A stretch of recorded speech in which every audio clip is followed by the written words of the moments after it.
நண்பர்களே வணக்கம். என்னுடைய பேர் மணிவண்ணன். ஆக்சுவலாக இப்போ ப்ரெசண்ட்டில் எனக்கு 49 நடக்குது வயசு. சரியா? ஒரு 30 வருஷம் 31 வருஷம் எக்ஸ்பீரியன்ஸ் எதை பற்றிலாம் இருக்குன்னா, எப்படி ஆரோக்கியமாக இருக்கிறது, எப்படி பணத்தை சம்பாதிக்கிறது, எப்படி சம்பாதிச்ச பணத்தை மல்டிப்ளை பண்ணுறது. ஸோ ஒவ்வொரு மனுஷனுக்கும் தேவையான 3 மிக முக்கியமான விஷயம் ஆரோக்கியம். ஏன்னா ஆரோக்கியம் இல்லைன்னா நம்ம ஒன்றும் பண்ண முடியாது. ஸோ ஆரோக்கியம் ஃபஸ்ட்டு பிளேஸ் யாராக இருந்தாலும். 2வது பணம், எப்படி நிறையா மணி ஏர்ன் பண்ணுறது. 3வது சம்பாதிச்ச பணத்தையும் சம்பாதிச்ச ஆரோக்கியத்தையும் எப்படி மெயின்டைன் பண்ணுறது, எப்படி இன்னும் அதிகம் பண்ணுறது. இதை பற்றி தான் நம்ம இந்த யூடியூப் சேனலில் நிறையா பேச போகிறோம். இப்போ நான் 3 விஷயம் சொன்னேன் இல்லையா? இதை பற்றி யாருக்காவது நீங்கள் கற்றுக்கணும் அப்படின்னா, நாங்கள் ஒவ்வொரு ஊர்லேயும் ப்ரோக்ராம் பண்ணுறோம். தமிழ்நாடு, கேரளா, பாண்டிச்சேரி ப்ரோக்ராம் பண்ணுறோம். வர 21ஆம் தேதி சென்னையில் அண்ணா நூற்றாண்டு நூலகம். சரியா? எங்கே இருக்குன்னா பாருங்க சொல்கிறேன். அண்ணா நூற்றாண்டு நூலகம், காந்தி மண்டபம் ரோடு, சூர்யா நகர், கோட்டூர்புரம், சென்னையில் 21ஆம் தேதி காலையில் 9 மணிக்கு நீங்கள் அங்கே இருக்கணும். 10, 11, 12, 1 4 மணி நேரம் இதை பற்றிய அறிவு, எஜுகேஷன், கல்வி உங்களுக்கு நாங்கள் கொடுக்குறோம். ஸோ நீங்கள் 300 இன்வெஸ்ட் பண்ணணும். ஸோ நீங்கள் வரும்போது 300 ரூபாய் பணம் எடுத்துகிட்டு வரணும். செல்ஃபோன்லாம் சைலண்டில் போட்டுட்டு ஒரு 4 மணி நேரம் உங்களால் உட்கார முடியும். லைஃப்பில் நான் கொஞ்சம் ஆரோக்கியத்தை எடுக்கணும், நான் கொஞ்சம் பணம் சம்பாதிக்கிறது எப்படின்னு தேடிட்டு இருக்கிறேன், இப்போ சம்பாதிக்கிற பணம் பத்த மாட்டேங்குது, எக்ஸஸாக நான் ஏர்ன் பண்ணணும்னு நினைக்கிறேன் அப்படின்னு அந்த வாய்ப்பு, ஆரோக்கியம் சம்மந்தமான வாய்ப்பு யார் தேடிட்டு இருக்கீங்களோ உங்களுக்கு அது சரியான களம், சரியான டைமு. 21ஆம் தேதி காலையில் இந்த மாதம் 9 மணிக்கு 300 ரூபாய் பணத்தை எடுத்துகிட்டு அங்கே வந்துடுங்க. என்னுடைய பெயர் மணிவண்ணன். அங்கே நீங்கள் என் பேர் சொன்னீங்கன்னா, ஆக்சுவலாக அங்கே நான் தான் ஸ்பீச் கொடுக்குறேன். சரியா? அதனால் என் பேர் சொன்னீங்கன்னா தெரியும். ரிஜிஸ்டர் பண்ணிட்டு உள்ளே உட்காருங்க. 4 ஹவர்ஸ் நடக்கும். மத்தியானம் உங்களுக்கு அங்கே உணவு வழங்கப்படும். இந்த ஆரோக்கியம் சம்மந்தமான உணவு உங்களுக்கு கொடுப்பாங்க. சாம்பிளிங் கிடைக்கும். சாப்பிடுங்க. அதுக்கப்புறம் உங்களுக்கு ஏதாவது டவுட் இருந்தால் என்கிட்ட டிஸ்கஸ் பண்ணிவிட்டு நீங்கள் கிளம்பலாம். நண்பர்களே பாருங்கள், இன்றைக்கி நம்ம எதை பற்றி பேச போகிறோம் அப்படின்னா, 2 விஷயத்தை பற்றி பேச போகிறோம். ஒன்று ஹெல்த்து, இன்னொன்று பிஸ்னஸ். ஸோ ஒரு மனுஷனுக்கு ஆரோக்கியம் ரொம்ப ரொம்ப முக்கியம். அதே மாதிரி பணம் சம்பாதிக்கிறது ரொம்ப ரொம்ப முக்கியம். 2லேயும் ஒரு சில விஷயங்கள் நான் சொல்கிறேன், பாருங்கள். அதுக்கப்புறம் உங்களுக்கு பிடிச்சிருந்ததுன்னா நீங்கள் நம்மளை ஃபாலோ பண்ணிட்டு காண்டாக்ட் பண்ணுங்கள். சரி, இப்போ ஃபஸ்ட்டு எப்போவுமே ஆரோக்கியம், ஹெல்த்து. பாருங்கள், இவங்கெல்லாம் நம்ம கஸ்டமராக வந்திருக்காங்க. இவங்ககிட்டருந்து ஒரு சில விஷயம் நான் அண்டர்ஸ்டாண்ட் பண்ணி அப்சர்வ் பண்ணி அதை நான் உங்களுக்கு டெலிவர் பண்ணுறதுக்கு முயற்சி பண்ணுறேன். இப்போ அவங்க பேர் சொல்லுங்கம்மா. ஆனந்தி. ஆனந்தி. ஏஜ் 36 வயசு ஆச்சு. 36 தான் ஆகுதா? சரி. நீங்கள் ஆக்சுவலாக ஏதோ ஒரு பக்கம் வேலையில் இருந்தீங்க. என்ன பை ப்ரொஃபஷன்? நீங்கள் என்ன? நான் ஸ்டாஃப் நர்ஸு, டயாலிசிஸ் டெக்னீஷியன். அதில் இருந்தீங்க. எவ்வளோ வருஷம் எக்ஸ்பீரியன்ஸ்? 17 வருஷம். 17 வருஷம். 17 வருஷம் இப்போ இல்லை. ஏன் இல்லை? நீங்கள் ரொம்ப வெயிட் போட்டுருச்சு. ஹெல்த்து பாதிச்சதுனால வெளியே வந்துட்டீங்க. என்னென்ன பிரச்சனை? உடம்பு ரொம்ப வெயிட் போட்டுருச்சு. எங்கே போனாலும் கன்சீவாக இருக்கியான்னு கேட்குறாங்க. கால் வலி, அப்புறம் டேட் ஆனால் அப்படியே காலெல்லாம் பயங்கர பெயின், இந்த மாதிரிலாம் தொந்தரவுலாம் இருந்ததுனால நான் இப்போ டயாலிசிஸ் டெக்னீஷியன் அப்படிங்கிறதுனால எல்லாருமே என்ன ப்ராப்ளம்னால எப்படி கிட்னிலாம் ஆகுது நம்ம பார்க்குறோம்ல, அதனால ஃபஸ்ட்டு நம்ம ஹெல்த்தை நம்ம ஃபஸ்ட்டு பார்ப்போம் அப்படின்னு சொல்லிட்டு ரிசைன் பண்ணிவிட்டு வெளியில் வந்துட்டேன். சரி, இப்போ நம்மக்கிட்ட எவ்வளோ நாள் ஆச்சு நீங்கள் இந்த உணவு பழக்க வழக்கத்துக்கு மாறி? எவ்வளோ நாள் ஆச்சு? இது 2 மாதம் ஆயிடுச்சு. 2 மாதம், 60 நாள் முடிய போகுது. 60 நாளில் உங்கள்கிட்ட என்னென்ன மாற்றம் நீங்கள் பார்க்குறீங்க? நான் பார்த்தீங்கன்னா ஹாஸ்பிட்டலில் இருக்கும்போது நிறைய டயட்லாம் ஃபாலோ பண்ணேன். நிறைய விதமாக என்னை குறைக்கிறதுக்கும் நிறைய சொல்லி கொடுத்தாங்க. வெயிட் லாஸுக்குலாம் நிறைய ட்ரை பண்ணீங்க. இந்த வயிற்றில் ஒயரெல்லாம் போட்டு, இல்லை அது நம்ம மெத்தேடுக்குள்ளே போவேனா அந்த மாதிரி எல்லாம் எத்தனை மெத்தேடு ட்ரை பண்ணியிருப்பீங்க? நான் பண்ணாததே கிடையாது. என்ன பண்ண என்ன பண்ணலன்னு கேளுங்க. மாசம் ஒரு 20,000 அப்படிலாம் செலவு பண்ணேன். சரி. இப்படி பண்ணி கடைசியில எத்தனை வருஷமா அந்த மாதிரி முயற்சி பண்றீங்க? வெயிட் குறை வருஷமா பண்ணிட்டு முயற்சி பண்றீங்க, ஆனா உங்களுக்கு ஒரு தீர்வு கிடைக்கல. என்ன நடக்குதுன்னா, நம்ம அந்த மாதிரி டயட்ல இருந்து யாராவது நீ என்ன இவ்வளவு குண்டா இருக்க, கன்சீவா இருக்கியா, பஸ்ல போனா உட்காருக்கன்னு மாசமா இருக்கு அப்படிம்பாங்க. இதெல்லாம் கொஞ்சம் ஒரு மாதிரி அப்படி ரொம்ப ரோசமா வந்து 4 நாளைக்கு டயட் இருப்பேன். அப்புறம் பண்ண முடியாது, தலைவலி வந்துடும். இப்போ கவனிங்க, அந்த இடத்துல ஒரு கருத்து நான் சொல்லிடுறேன். எப்போவுமே லைஃப்பில் வந்து நம்ம ஒரு சில நாள் ஒரு டெசிஷன் எடுப்போம். இப்போ உதாரணத்துக்கு இந்த வெயிட் லாஸ் சம்மந்தமான ரிசல்ட்டுக்கு வேணும் அப்படின்னு முடிவு பண்ணுறவங்க இப்போ புது வருஷம் அன்னைக்கு முடிவு எடுப்பாங்க. அல்லது இந்த மாதிரி எங்கேயாவது மொக்க வாங்கினா, அல்லது நமக்கு கை கால் வலிக்குது, அன்ஹெல்த்தியானா, ஒரு டிஸ்கம்ஃபர்ட் ஆகுது, நம்மளால் டே டு டே லைஃப் ஸ்டைலை பண்ண முடியல அப்படிங்கும்போது முடிவெடுப்போம். சீரியஸாக முடிவெடுப்பாங்க. அவங்களுடைய அந்த வில் பவரில் இழுத்து பிடிச்சிக்குவாங்கன்னா ரொம்ப வெறித்தனமாக நான் இதை பண்ண போகிறேன்ட்டு அப்படி ரொம்ப சின்சியராக பண்ணுவாங்க. டயட் ஃபாலோ பண்ணுவாங்க, ஒரு 3 நாள் பண்ணுவாங்க, ஜிம்முக்கு போனால் ஒரு வாரம் 10 நாள் வெறித்தனமாக பண்ணுவாங்க. அந்த வில் பவரில் இழுத்து வச்சிங்கன்னா கண்டிப்பாக அது உடஞ்சிடும். அது வந்து ரொம்ப லென்த்துக்கு போகாது. எப்போவுமே வந்து நம்ம வந்து ஒரு ஹேபிட்டு தான் ஃபார்ம் பண்ணணும். இங்கேயும் அவங்க ஒன்றும் ரொம்ப சின்சியராலாம் இல்லை. அவங்கக்கிட்ட நம்ம சொன்ன விஷயம் ஒரு ஹேபிட் ஃபார்ம் பண்ணுங்க. காலையில் வந்து எங்கள் உணவுக்கு வந்துடுங்க, மத்தியானம் நைட்டு உங்கள் நார்மல் உணவு சாப்பிடுங்கன்னு சொன்னோம். இப்போ 60 நாள் ஆக போகுது. என்ன தேதி ஏதாவது ஞாபகம் இருக்கா? எந்த மாதம் வந்தீங்க? ஏதாவது 18ஆம் தேதி. சரி, எந்த மாதம்? 4, 5, 6. சரி, ஓகே. 2 மாதமாக நம்ம சஜஸ்ட் பண்ணுற இந்த ஹெல்த்தி பிரேக்ஃபாஸ்ட்டு, காலை உணவுக்கு நியூட்ரிஷியஸ் பிரேக்ஃபாஸ்ட்டுக்கு போயிட்டாங்க. இந்த நியூட்ரிஷன் உணவு அவங்களுக்குள்ளே போக போக சத்து பற்றாக்குறை பூர்த்தி ஆகுது. கொஞ்சம் தண்ணி குடிக்கிற பழக்கம் நம்ம சொல்லி கொடுக்குறோம், அதுக்கு அடாப்ட் ஆகுறாங்க. அன்ஹெல்தி ஃபுட்டு அவங்கள முன்னாடிலாம் உங்களுக்கு அது இது சாப்பிடணுன்னு இருக்கும், கண்ணாபுனான்னு சாப்பிடுவேன் சிக்கன். இப்போ எப்படி அது கண்ட்ரோலில் வந்துச்சு? சரி, அதை பற்றி கொஞ்சம் டீட்டெயிலாக சொல்லுங்கள். ஏன்னா உங்கள் ரசிகர்கள் நிறைய இருப்பாங்க. எப்படி வந்துச்சுன்னா, இல்லை ஏதாவது கண்ணா பண்ணான்னு சாப்பிடுவோம், சிக்கன்லாம் ஏதோ ஆரம்பிச்சிங்க, நான் நிறுத்தி. ஆமாம், அது என்ன ஆகும்னா, சிக்கனு சேலத்தில் எங்கே எந்த கடை என்ன கிடைக்குங்கிறது கேட்டால் அக்யூரேட்டாக சொல்லுவேன். அப்படி சாப்பிடுவேன் நான். இப்போ என்னாச்சுன்னா, இது எடுக்கும்போது பார்த்தீங்கன்னா அது ஆட்டோமேட்டிக்காக அது ஞாபகம்லாம் மறந்து, அந்த கிரேவிங்ஸ் வரல, அந்த ஞாபகமே வரமாட்டேங்குது சாப்பிடணும் அப்படின்னு. சிம்பிளாக வச்சுக்கிங்க. புரோதம் 1 கிலோவுக்கு 1 கிராம் வேணும். இது வந்து உலக சுகாதார மையம் சொல்கிறது. நீங்கள் எவ்வளோ வெயிட் இருந்தீங்க?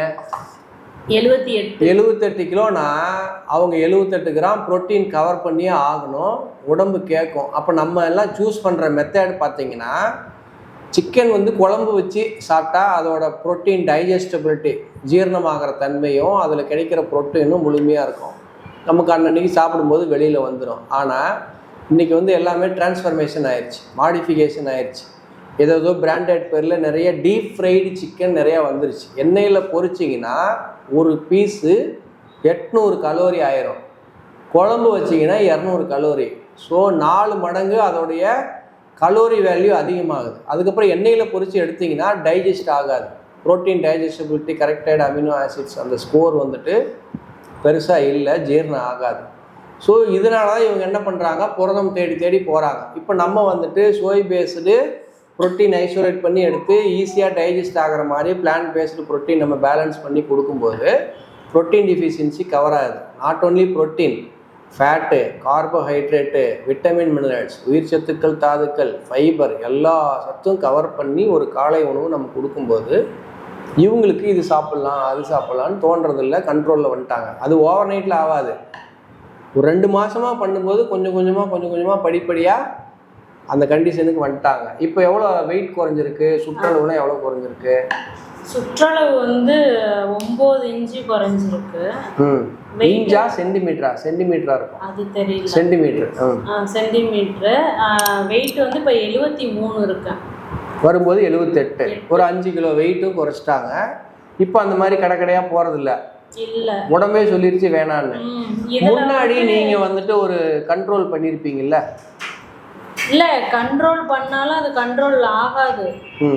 காசு ஒரு நாளைக்கு ஹோட்டலுக்கு மட்டுமே 2000 ரூபாய் செலவு பண்ணுவேன்.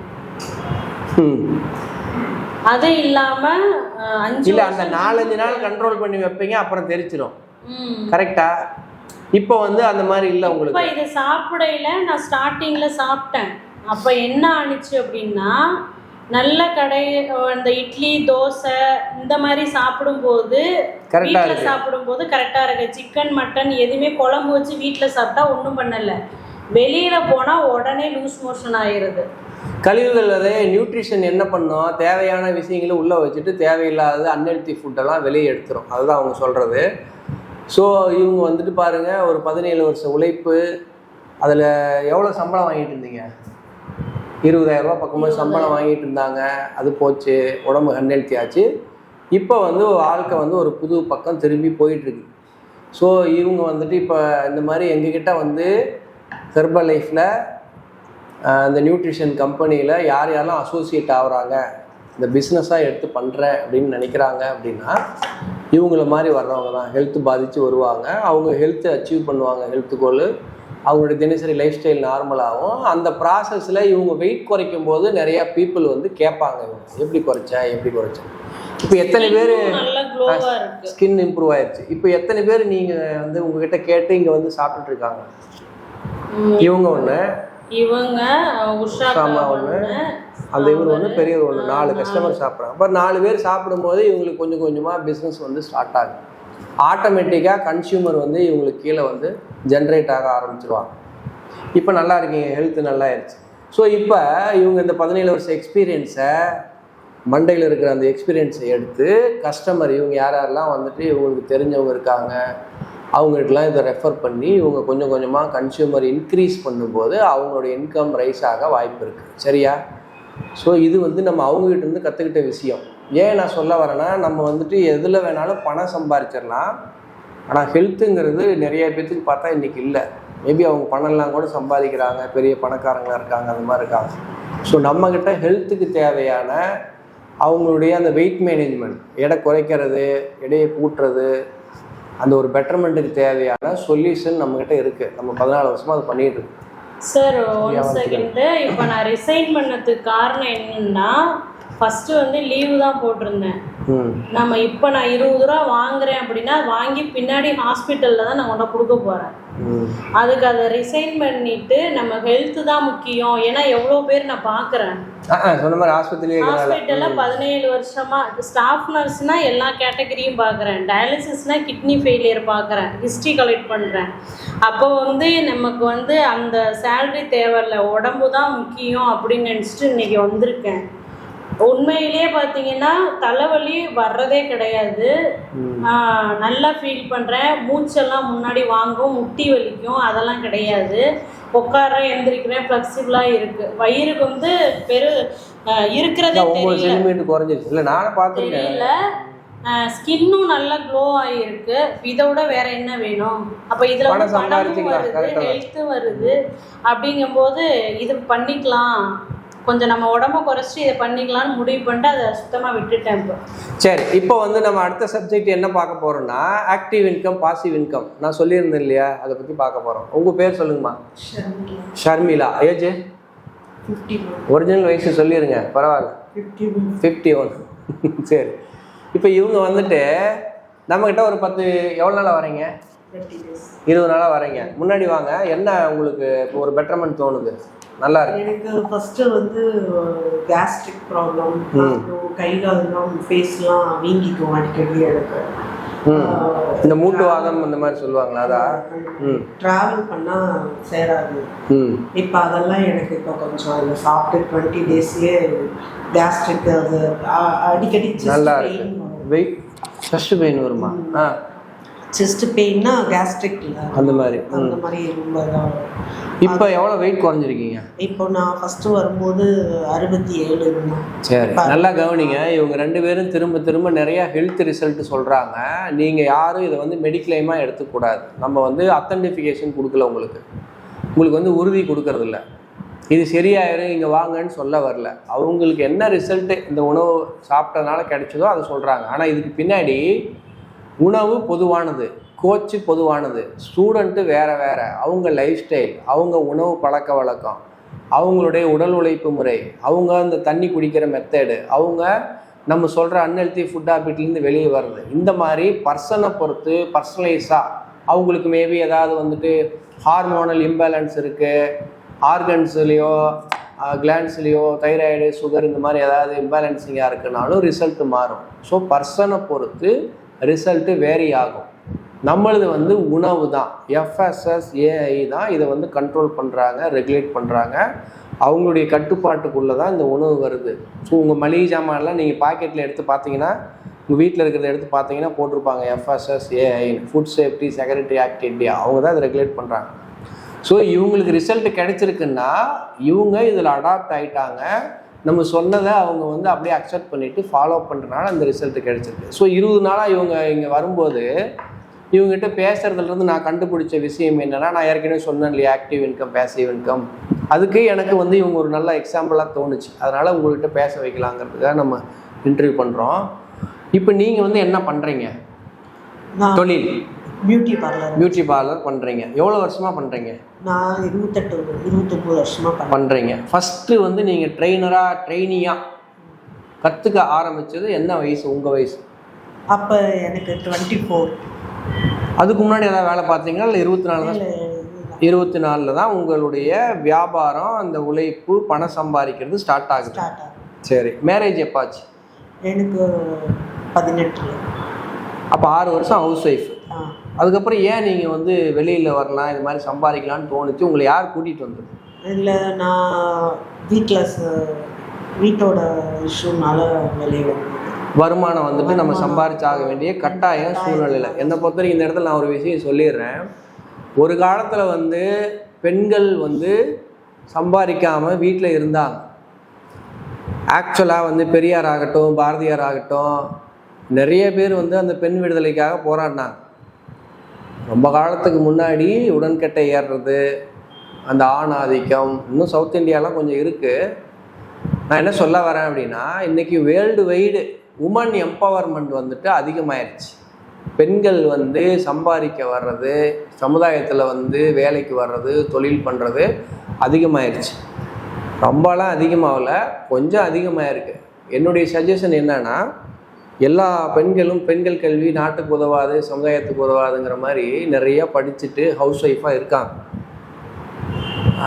உலகமே ஒத்துக்குச்சு. ஒரு சர்வேலேயே வந்துட்டு மென் ஆர் ரெஸ்பான்சிபிளுங்கிறது மாதிரி உமன்ஸ் ஆர் மோர் ரெஸ்பான்சிபிள் தென் மென் அப்படிங்கிற மாதிரிலாம் ஆயிடுச்சு. அவங்க தான் வந்து குடும்ப பொறுப்பு. நல்லா கவனித்து பார்த்தீங்கன்னா உங்களுக்கு எக்ஸாம்பிள் சொல்கிற மாதிரி நிறையா கணவர்கள்லாம் விட்டு போயிடுவாங்க லேடிஸை. ஆனால் லேடிஸ் பாருங்கள், அந்த குழந்தைங்களை எடுத்து கூலி வேலை செஞ்சு, பாத்திரம் கழுவி, காய்கறி வியாபாரம் பண்ணி, தோணு பண்ணி காப்பாற்றி கொண்டு வந்து கல்யாணம் பண்ணி பண்ணுவாங்க. ஆண்கள் அந்த அளவுக்கு இருப்பாங்களான்னா இல்லை, ரொம்ப ரேர். ஃபியூ பீப்புள் இருப்பாங்க குடும்பத்து மேலே ரொம்ப ரெஸ்பான்சிபிலிட்டியாக இருக்கிறவங்க. என்ன மாதிரி ஒரு சிலர் இருப்பாங்க. நான் என்னை ப்ரொமோட் பண்ணிக்கல, இருக்காங்க, ஆனால் ரொம்ப ஃபியூ பீப்புள். ஸோ என்ன சொல்ல வரேன்னா, உமன்ஸ் வந்து நம்ம எம்பவர் பண்ணணும். இப்போ நான் இருக்கேன்னா என் ஒய்ஃப் வந்து எம்பவர் பண்ணி வச்சுருக்கேன். அவங்க வந்துட்டு இன்றைக்கி நிறையா மக்களுக்கு சர்வீஸ் பண்ணுறாங்க, சொல்யூஷன் கொடுக்குறாங்க. எங்கள் பாப்பாங்களை நான் கொண்டு வந்துட்டேன் இந்த பிஸ்னஸில், அவங்களும் பண்ணுறாங்க. ஸோ ஃப்யூச்சரில் இன்னும் அவங்கள பெரிய அளவில் கொண்டு வர போகிறேன்னு வச்சுக்கிங்க. ஸோ நீங்கள் இந்த வீடியோவை பார்க்குற ஜென்ஸாக இருந்தாலும் சரி, லேடிஸாக இருந்தாலும் சரி, முயற்சி பண்ணி பெண்கள் கொஞ்சம் வெளியில் வந்தீங்கன்னா உங்களுக்கு மைண்டு ஃப்ரீ ஆகும். சமுதாயத்தில் பணம் சம்பாதிக்க ஆரம்பிச்சிங்கன்னா உங்களுக்கு கான்ஃபிடென்ட் பில்ட் ஆகும், பயம் போகும். சரியா? ஆண்களுக்கும் பார்த்தீங்கன்னா அது ஒரு சப்போர்ட் சிஸ்டமாக வரும். ஃபேமிலிக்குள்ளே ஒரு எக்கானமி டெவலப் ஆகும். குழந்தைங்களுக்கு அது ஒரு இன்ஸ்பிரேஷன் ஆகும். குழந்தைங்க மத்தியில் அவங்களுக்கு ஒரு வேல்யூ பில்ட் ஆகும். இந்த மாதிரி நிறைய இருக்குது. பேசினா அதை பற்றி நம்ம இன்னொரு வீடியோ போடுவோம், நிறைய வீடியோ போடுவோம். ஏன்னா அவ்வளோ நான் உணர்ந்து வச்சுருக்கேன். என்கிட்ட நிறைய கஸ்டமரு, அசோசியேட்ஸு, என் ஒய்ஃபு, நிறையா ஃபேமிலியில் நடக்கிறது எல்லாம் நான் அப்சர்வ் பண்ணுறேன். 30 வருஷமாக நான் சமுதாயத்தில் இருக்கேன். ஸோ பெண்களுடைய எம்பவர்மெண்ட்னா அவங்கள வந்து அந்த பிஸ்னஸில் கொண்டு வரதோ, வேலையில் கொண்டு வரதோ, அவங்கள வந்து சம்பாதிக்க வைக்கிறதோ, அவங்கள வந்துட்டு தனியாக செயல்பட வைக்கிறது. இன்டிபெண்ட்டாக இல்லை, இன்டர்டிபெண்ட்டாக, குடும்பம் சார்ந்து, கணவர் சார்ந்து அவங்களும் பண்ணணும். அந்த மாதிரி விஷயங்கள்லாம் நம்ம பின்னாடி பேசுவோம். இப்போ பாருங்கள், 24 வயசில் வந்துட்டீங்க. இப்போ எவ்வளோ வருஷம், எப்போ நீங்கள் சொந்தமாக தொழில் ஆரம்பிச்சிங்க? ஃபஸ்ட்டு வேலைக்கு போயிருப்பீங்க இல்லையா? ஃபஸ்ட்டு 2 இயர்ஸ் வீட்டில் தான் சார் இருந்தேன். வீட்டில் இல்லை சரி, 24 வந்தீங்க இல்லையா? வேலைக்கு வந்தீங்களா, எடுத்தோடனே கடை வச்சிட்டிங்களா பார்லர்? இல்லை, வீட்டில் 2 வருஷம் இருந்து. தொழில் எங்கே கற்றுக்கிட்டீங்கன்னு கேட்டேன். சேலத்தில். அதான் யாரோ ஒருத்தர்கிட்ட போய் தொழில் கற்றுக்கிட்டீங்க. எவ்வளோ நாள் கற்றுக்கிட்டீங்க? 6 மாதம் சார். நல்லா கவனிச்சிக்கிங்க. மறுபடியும் ஒரு பதிவு, learning is the beginning of everything. எந்த ஒரு விஷயம் நீங்கள் பண்ணணுன்னாலும் ஃபஸ்ட்டு வந்து லேர்ன் பண்ணணும். அது பிஸ்னஸாக இருந்தாலும் சரி, ஆரோக்கியமாக இருந்தாலும் சரி, ரிலேஷன்ஷிப்பாக இருந்தாலும் சரி, ஸ்பிரிச்சுவலாக இருந்தாலும் சரி, எதுவாக இருந்தாலும் சரி, நீங்கள் லேர்ன் பண்ணாமல் பண்ணிங்கன்னா கூலி சேதாரம் நிறைய ஆகும். ஷோல்டர்ஸ் ஆஃப் ஜெயின்ஸ்ன்னு சொல்லுவாங்க, பயோனியர்ஸ்ன்னு சொல்லுவாங்க, நமக்கு முன்னோர்னு சொல்லுவாங்க. அந்தந்த துறையில் நிறைய முன்னோர்கள் இருக்காங்க. அவங்களுடைய அட்வைஸில் நம்ம இந்த பிஸ்னஸ் பண்ணோம்னா ஈஸி, கூலி சேதாரம் கம்மியாக. நம்மளாம் சொந்தமாக நம்ம மூளையை போட்டு ஆராய்ச்சி பண்ணி அதை இதையும் பண்ணோம்னா நிறைய பணம் சேதாரம் ஆயிரும், டைம் வேஸ்ட் ஆகும். ஸோ லேர்ன் பண்ணணும். எது பண்ணாலும் லேர்ன் பண்ணணும். அவங்க வந்து ஒரு 6 மாதம், அதுக்கப்புறம் கடை வச்சிட்டிங்க. இப்போ எவ்வளோ வருஷமாக நீங்கள் சொந்தமாக கடை வச்சு பண்ணுறீங்க? 24, அதுக்கப்புறம் சரி 25லன்னு வச்சுக்கலாம். இப்போ 53, 28 வருஷமாக கடை வச்சுக்கிறீங்க. சரி, உங்களுக்கு ஆட்சேபனை நான் ஒரு கேள்வி கேட்கலாமா? நீங்கள் சர்வைவல் ஆகிட்டீங்கன்னு தெரியுது. கவனிங்க, வாழ்க்கையிலையும் சரி, உலகத்துலேயும் சரி, பிஸ்னஸ்லேயும் சரி, 3 ஸ்டேஜ் இருக்குது. First stage survival life. சரியா? ஃபஸ்ட்டு நம்ம வாழணும். நம்ம உணவு, உடை, இருப்பிடம் இதெல்லாம் பண்ணணும். நமக்குன்னு இருக்கிற பொறுப்பு நம்ம குடும்பம், அவங்களுக்கு அந்த சர்வைவல் கொடுக்கணும். தான் நம்ம பொறுப்பு, ரெஸ்பான்சிபிலிட்டி. இதுக்கு அடுத்தது சக்ஸஸ்ஃபுல் லைஃப்னு இருக்குது. இவங்க சக்ஸஸ்ஃபுல் லைஃப் இல்லை, எனக்கு தெரிஞ்சிருச்சு. சக்ஸஸ்ஃபுல் லைஃப்னா பணத்துக்காக நீங்கள் வேலை செய்யக்கூடாது. உங்கள் பணம் சம்பாதிக்கணும். சக்ஸஸ்ஃபுல் லைஃப்னு சொன்னோம் இல்லையா? சக்ஸஸ்ஃபுல் லைஃப்னா என்னென்னா, think good, have good, feel good, enough good, எல்லாம் இருக்குது. என் மைண்டு நல்லா பாசிட்டிவாக இருக்குது, என்கிட்ட எல்லா பொருட்களும் இருக்குது, வீடு இருக்குது, கார் இருக்குது, வசதி வாய்ப்பு இருக்குது, நிறையா பணம் இருக்குது. இவங்களெல்லாம் நம்ம சமுதாயத்தில் சக்ஸஸ்ஃபுல் பீப்புள்னு சொல்கிறோம். இது 2வது லைஃப், சக்ஸஸ்ஃபுல் லைஃப். 3வதாக ஒரு லைஃப் இருக்குது, அதை பற்றி நான் ஃப்யூச்சர் வீடியோவில் போடுறேன். இப்போதைக்கு இது 2 மட்டும் தெரிஞ்சுக்குங்க. பாரு, இவங்க வந்து சர்வைவல் தான் ஆயிருக்காங்கன்னு எனக்கு தெரியுது. இப்போ நீங்கள் உங்கள் கடையை வச்சு உங்கள் பாப்பாவுக்கு கல்யாணம் பண்ணிட்டீங்க. உங்கள் தேவைகள், உங்கள் சாப்பாடு, சொந்தமாக வீடு இருக்கா இல்லை வாடகை? அது நீங்கள் கட்டினதா? அதான் கேட்டேன். ஏன்னா வீடு கட்டுறது நீங்கள் பண்ணுறதுல கஷ்டம், பண்ண முடியாது. ஏதோ பாப்பாவை கல்யாணம் பண்ணி ரெடி பண்ணி விட்டீங்க. இல்லை சார், எங்கள் வீட்டுக்காரர் வந்து பிஸ்னஸ் பண்ணி நிறையா லாஸ் பண்ணிட்டாரு. அது எல்லாமே அது உங்கள் வீட்டுக்காரர் மட்டும் இல்லைங்கம்மா, என்ன மாதிரி எல்லா வீட்டுக்காரரும் அதை தான் பண்ணுவோம். ஏன்னா நாங்கள் ஜென்ஸு சும்மா இருக்க மாட்டோம். அந்த இடத்துல இருக்க கொஞ்சம் ஜென்ஸை திட்டிக்கிறேன், என்னையும் சேர்த்து. என்ன மேட்டர்னா, ஜென்ஸு மைண்டு வந்து ஒரு சின்ன வட்டத்துக்குள்ளே இருக்காது. அது சைக்காலஜி. அந்த காலத்தில் பார்த்தீங்கன்னா ஜென்ஸ் எல்லாம் வெளியில் போய் வேட்டையாடிட்டு வருவோம், லேடிஸ்லாம் ஒரு சின்ன வட்டம் போட்டு அதுக்குள்ளேயே இருப்பாங்க. அவங்க ஃபேமிலி மெயின்டைன் பண்ணுவாங்க. அதுதான் அவங்க நேச்சர். எங்கள் நேச்சர் சும்மா இருக்காது. அது பண்ணலாமா இது பண்ணலாமான்னு போய் ஏதோ ஒன்று பண்ணி ஏழ்றையை பண்ணி இந்த பிஸ்னஸ் பண்ணுறேன், கப்பல் வாங்குகிறேன், ஃப்ளைட்டு வாங்குகிறேன், அதை பண்ணுறேன், கோடியில் போகிறேன் நான் அப்படின்ட்டு நாங்கள் தெருக்கோடிக்கு வந்துடுவோம். இதுதான் நாங்கள் பண்ணுற வேலை. நானும் பட்டிருக்கேன், சிக்கி சீரழிஞ்சிருக்கேன், 1.5 கோடி ரூபா கடன் ஆகிருக்கேன். அதை பற்றிலாம் நம்ம ஃப்யூச்சரில் பேசுவோம். எப்படி அதிலிருந்து வெளியே வந்தேன், இப்போ எப்படி கடன் இல்லாமல் இருக்கேன், என்னென்னலாம் பிரின்சிபிள் ஃபிலாசபி செட் பண்ணேன், என்ன உழைப்பு போட்டேன், என்ன வாய்ப்பு, எப்படி பணத்தை மேனேஜ் பண்ணேன், இப்போ எப்படி பணம் சம்பாதிக்கிறது, இதை பற்றிலாம் நம்ம ஃப்யூச்சரில் பேசுவோம். ஸோ அதனால் நான் எல்லா லேடிஸுக்குமே சொல்கிறது என்னென்னா, உங்கள் வீட்டுக்காரர் தான் அப்படின்னு நினச்சிக்காதீங்க. எல்லா வீட்டுக்காரரும் இப்படி தான் பண்ணுவோம். எல்லார் வாழ்க்கையிலையும் ஏதோ ஒரு கஷ்டம் வரும், அடிமட்ட ரேஞ்சுக்கு நம்மளை கொண்டு போய் விடும். அதிலிருந்து மீண்டு வந்தால் ஆச்சு. ஸோ அதுக்கு தான் என்னென்னா, ரிஸ்க் எடுக்காமல் இருக்கிறது நல்லது. என்ன பண்ணி பிஸ்னஸ் பண்ணி கடன் எல்லாம் ஆகி முடித்தார்? அவர் வந்து கவர்மெண்ட் ஒர்க், ஒன்று ப்ராஜெக்ட் ஒர்க், அந்த மாதிரி ஏதாவது ஒன்று ஆளாளுக்கு ஒன்று பண்ணுவோம். அது வந்து இவங்களுக்கு ஏதாவது ஒன்று கவர்மெண்ட் பில். சரி, இப்போ உங்கள் பாப்பா அது பாருங்கள், நிறைய நான் சொன்னேன்ல, அவர் இந்த மாதிரி பண்ணிப்பார். இவங்க இன்கம் தான் ஃபேமிலிக்கு சப்போர்ட் அப்பெல்லாம், கரெக்டாக? ஸோ அதுக்கு தான் உமனை வந்து எம்பவர் பண்ணணும்னு சொல்கிறது. சரி, எனக்குமே மணி மேனேஜ்மெண்ட்லாம் பெருசாக வராது. நான் என்ன பண்ணேன், எப்போ நான் டெசிஷன் எடுத்தனோ, உழைப்பு சம்பாதிக்கிறத நான் பார்த்துக்கிட்டேன். அட்மினிஸ்ட்ரேஷனை தூக்கி என் ஒய்ஃப்கிட்ட கொடுத்தேன். அவங்ககிட்ட இருந்து 5 பைசா பணம் வாங்க மாட்டேன் நான். ஏன்னா கடன் அவ்வளோ ஆயிடுச்சு. கடனை கட்டணும். சமுதாயத்தில் மேலே வரணுன்னா ஜென்ஸு சம்பாதிக்கணும், லேடிஸு நிர்வாகம் பண்ணணும். 80%. ஒரு சில வீட்டில் இருக்காங்க 20% லேடிஸ் இருக்காங்க. அவங்க வந்து சும்மா எல்லா வேலையும் பண்ணுவாங்க. அது நம்ம ஓப்பனாக அதுக்குள்ளே போவேனா. அவங்க வந்து செலவாளியாக இருப்பாங்க. எனக்கு தெரிஞ்சு ஒரு 10% லேடிஸ், 90% லேடிஸ் கரெக்டாக இருப்பாங்க. குடும்பம், கணக்கு, சின்ன சின்ன காசு நிர்வாகம் பண்ணுறது, சேவிங்ஸ் பண்ணுறது, அதை டெவலப் பண்ணுறது, குடும்பத்து மேலே அக்கறை, ஆரோக்கியத்து மேலே அக்கறை. எங்ககிட்டே நிறையா லேடிஸ் தான் வருவாங்க. ஏன்னா அவங்க தான் அந்த ஆரோக்கியத்து மேலே அக்கறை. நாங்கள் சும்மா பணம்னு சுற்றி தெரியும். கடைசியாக பார்த்தா எல்லாம் ஒன்றும் இருக்காது. அவமானம் ஆகும், பணமும் இருக்காது, ஆரோக்கியம் போகும். சரி, இப்போ நீங்கள் 24 வருஷம் கழிச்சு இப்போ போன மாதம் ஒரு ஆவரேஜ் பண்ணி, ஏன் 25 வருஷம் ஆச்சு, ஆவரேஜ் பண்ணால் ஒரு மாத வருமானம் எவ்வளோ? ஷாப்பிங் எல்லா விலையும் எல்லா செலவும் போக ஷாப்லேருந்து நீங்கள் வீட்டுக்கு பணம் கொண்டு வரலான்னா எவ்வளோ கொண்டு வர முடியும்? கொண்டு எங்கே சார் வருது? வந்தால் உடனே கடன் அடைக்கிறதுக்கு கமிட்மெண்ட்டில் இருக்குது. என் கையில் வந்து ரொம்ப இருக்காது இல்லை. சரி, நான் நேற்று பேசின மேட்ரு ஃப்யூச்சரில் நிறைய பேசுவேன். ஏன்னா சமுதாயத்தில் ஒரு நல்ல விஷயத்த நிறைய பேர் பேசி தான் ஆகும். 90 பேர் கேட்க மாட்டாங்கன்னு எனக்கும் தெரியும். ஏதோ ஒருத்தர் கேட்டு, ஒரு சிலர் கேட்டு திருந்தி அவங்க வந்து அதுக்குள்ளே போய் அவங்க வந்து நல்லா இருந்தாங்கன்னா அது நமக்கு ஒரு சந்தோஷம். அதுதான் நம்ம சமுதாயத்துக்கு பண்ணுறது. நம்ம பர்பஸ் இங்கே அதுதான். அடுத்த மக்களை கேர் எடுக்கணும். ஒரு 10,000 கிடைக்குமா, 15,000 கிடைக்குமா ஆவரேஜா? 5,000 3,000. சரி, இப்போ இவங்க பாருங்கள் 53 வயசு ஆயிடுச்சு சார். 51 சார். சாரி, ஐயோ லேடிஸ் வேறு பாவம், வயசு 2 வயசு சேர்த்தனத்துக்கே கோச்சிக்கிறாங்க. நல்ல வேலை நீங்கள் 51 சொன்னீங்க. இப்போ கவனிங்க, ஒரு 30 வருஷம் உழைச்சிருக்காங்க. ஆனால் இப்போவும் இவங்க போய், நான் சொன்னேன் இல்லையா நேற்று, active income, passive income. Parlour வைக்கிறாங்க. லேடிஸ்னால் உடனே பார்லரு, நான் நேற்று சொன்னது தான், டெய்லரிங்கு, மளிகை கடை, ஏதோ கடை, ஃப்ரான்ச்சைஸி, இந்த மாதிரிலாம் போவாங்க. ஆனால் நம்ம போடுற உழைப்பு 30 வருஷம் கழிச்சு நமக்கு ஏதாவது பேசிவ் இன்கம் க்ரியேட் பண்ணி தருமா? சரி, நீங்கள் ஏதாவது ரிட்டையர்மெண்ட் ஸ்கீமு, இன்சூரன்ஸு, ஷிப்பு அந்த மாதிரி ஏதாவது பண்ணி வச்சுக்கிறீங்களா? அதுவும் இல்லை. உங்கள்கிட்ட மெடிக்கல் பாலிசி இருக்கா?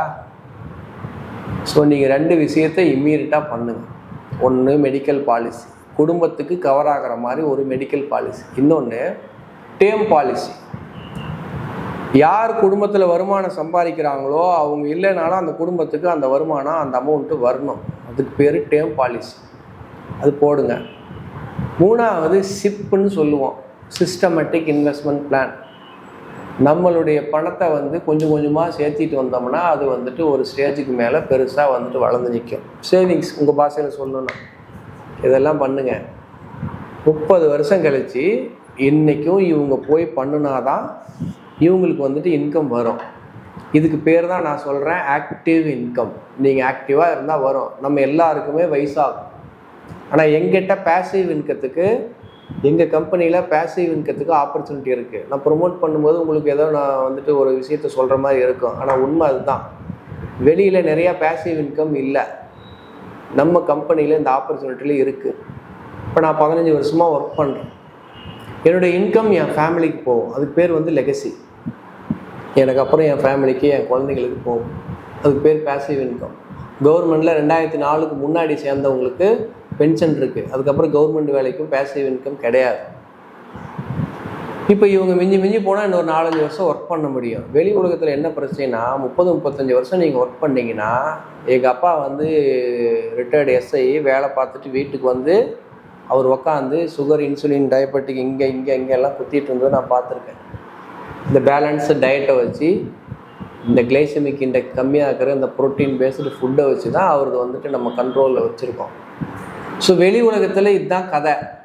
ஆரோக்கியம் போயிடும், வருமானம் நின்றுடும், ரொம்ப கஷ்டத்தில் உள்ளே போவாங்க. 2 பிரச்சனைக்கும் நம்மக்கிட்ட தீர்வு இருக்குது. சரியா? இது இல்லாமல் நம்ம வந்து ப்ராப்பர் எஜுகேஷன் கொடுக்குறோம். லைஃப்னா என்ன, மணி மேனேஜ்மெண்ட்னா என்ன, பணத்தை எப்படி நிர்வாகம் பண்ணுறது, கடன்லேருந்து எப்படி வெளியே வர்றது, கடன் ஆகாமல் இருக்கிறதுக்கு என்ன பண்ணுறது, எப்படி பணத்தை வந்து இன்னும் மல்டிப்ளை பண்ணுறது, எடுத்த ஆரோக்கியத்தை எப்படி மெயின்டைன் பண்ணுறது, இன்னும் எப்படி பெட்டராக வந்துட்டு ஆரோக்கியத்தை அச்சீவ் பண்ணுறது, இது மாதிரி எல்லா விதமான ப்ராப்ளத்துக்கு நம்மக்கிட்ட சொல்யூஷன் இருக்குது. நீங்கள் பண்ண வேண்டியது, இப்போ எடுத்தோடனே எங்களை கூப்பிட்டு நீங்கள் வரணும்னு அவசியம் கிடையாது. கொஞ்ச நாளைக்கு எங்கள் கூட வந்துட்டு எங்கள் சேனலில் ட்ராவல் பண்ணுங்கள். நாங்கள் சொல்கிற விஷயத்தெல்லாம் நீங்கள் கவனிங்க. இது என்ன உண்மையாங்கிறத உணருங்க. நமக்குள்ளே ஒரு ட்ரஸ்ட்டு பில்ட் ஆச்சா, ஒரு நம்பகத்தன்மை வருதா, அதுக்கப்புறம் கூப்பிட்டு பேசிட்டு நீங்கள் நேரில் வந்து மீட் பண்ணுங்க. சரியா? உங்களுக்கு இந்த வீடியோ பிடிச்சிருந்தா சப்ஸ்கிரைப் பண்ணுங்கள். அந்த பெல் ஒன்று வரும், அதை தட்டி விடுங்க. உங்கள் ஃப்ரெண்ட்ஸுக்கு ரிலேட்டிவ்ஸுக்கு யாருக்காவது இப்போ நான் பேசுனது இருக்கிற சொல்யூஷன் தேவைப்பட்டால் அவங்களுக்கு இதை ஃபார்வர்ட் பண்ணுங்கள். நம்மளும் சமுதாயத்திலேருந்து தான் வரோம். சமுதாயத்தில் இந்த மாதிரி எவ்வளவோ கதைங்க இருக்குது, அதுக்கு தீர்வு நம்மக்கிட்ட இருக்குது. தேவைப்படுறவங்க கான்டாக்ட் பண்ணுங்கள். தேங்க்யூ.